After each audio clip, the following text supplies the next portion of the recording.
it's Gina. Welcome to the Library Mouse and welcome to What Are You Reading Wednesday, which I did not even know was a thing until I did a tag. And the tag asked if I participated in What Are You Reading Wednesday. And I had no idea that it actually was something. So I thought it would be fun to participate this week. It's going to be a no frills video, very quick. What am I currently reading or attempting to read or have on my list to read?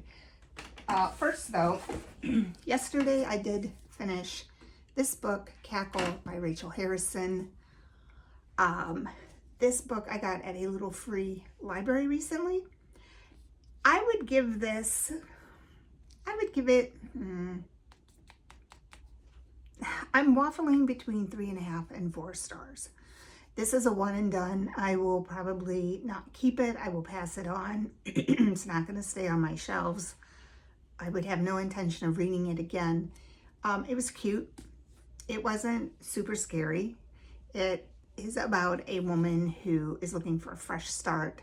So she leaves New York City and she goes to a small town in upstate New York to become a teacher. And while she's there, she meets this woman named Sophie, who is very magnetic. You know, she has the personality that Annie is drawn to. The rest of the townspeople are not quite in agreement with Annie's perception of Sophie, and you can kind of guess what Sophie is by the title. Let's just say she's very, very old and well disguised. And you think that it's just a book about a woman who is a witch trying to lure another woman to become a witch, but it really, the underlying message was female empowerment. So it's okay. It's okay. It was all right. But I did keep reading it.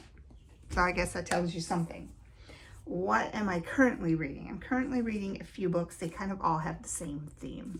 So one book that I'm reading is After Annie by Anna Quindlen. This I got at the Goodwill. It is a signed copy. And actually, Cackle that I got at the little free library is also a signed copy. She's a local author. So After Annie deals with what happens after Annie passes away unexpectedly from a brain aneurysm and how her husband and best friend and daughter are all coping with it. I didn't read it before, but now I've picked it back up again. I thought maybe it would be a good coping book. Like, how are other people dealing with the after effects of someone close to them passing away? So I'm currently reading this. I like it. It's good. I'm also reading, I bought this at the hospital and I started it and have not finished it yet, but it is The Year of Magical Thinking by Joan Didion.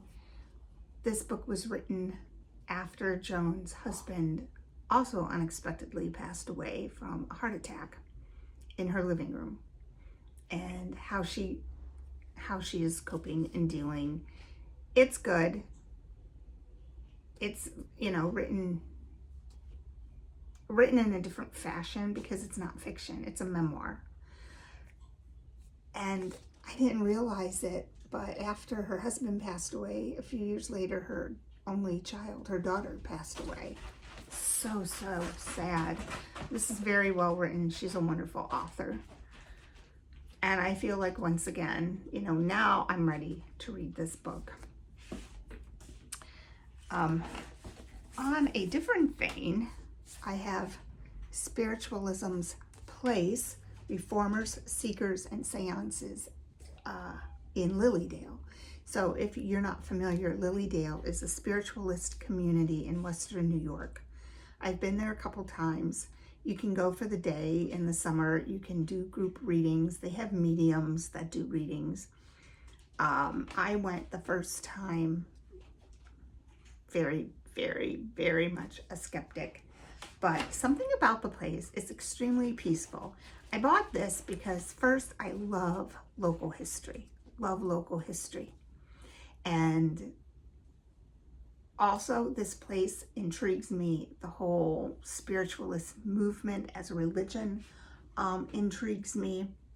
And it's very good. It's written by 4 women who all take, it reminds me of when you have a group project in school and it's like, well, you write about this part and I'll write about this part and then we'll put it all together.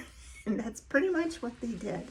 But if you have any interest in that at all, this is an interesting book. If you are local and you have an interest, or if you have an interest in spiritualism or how it got started, or even Lilydale itself, this is an interesting book. Otherwise, I don't think that you would care about it. The whole beginning of spiritualism started in Rochester, New York, with the Fox sisters, who claimed they could communicate with the dead with different rappings and tappings and knockings. So yeah, I mean, it's good. I wanted to support local authors, and I've been to this place and I find it intriguing, so reading this one. And last but not least, this is my TBR, Alice Hoffman. She wrote Practical Magic. I'm going to start this book. I bought this at Ollie's. It is The Invisible Hour. The Invisible Hour is about a woman named Maya who used to live in this cult called The Community, and she discovers reading after she leaves and how it can transport you to different worlds. And she learns that time is more fluid than she can imagine, and that love is stronger than any chains that bind you. And in it, she falls in love with a book, The Scarlet Letter. And she does a reimagining of Nathaniel Hawthorne, which I just read Hester, which was also a reimagining of Nathaniel Hawthorne's The Scarlet Letter. Interesting. But I do like Alice Hoffman. I like the way she writes. I read Here on Earth. I'll link the video up there. But this is on my TBR. So that is what I am reading Wednesday. Hope you guys have a great day, and I'll catch you on the next video. Bye.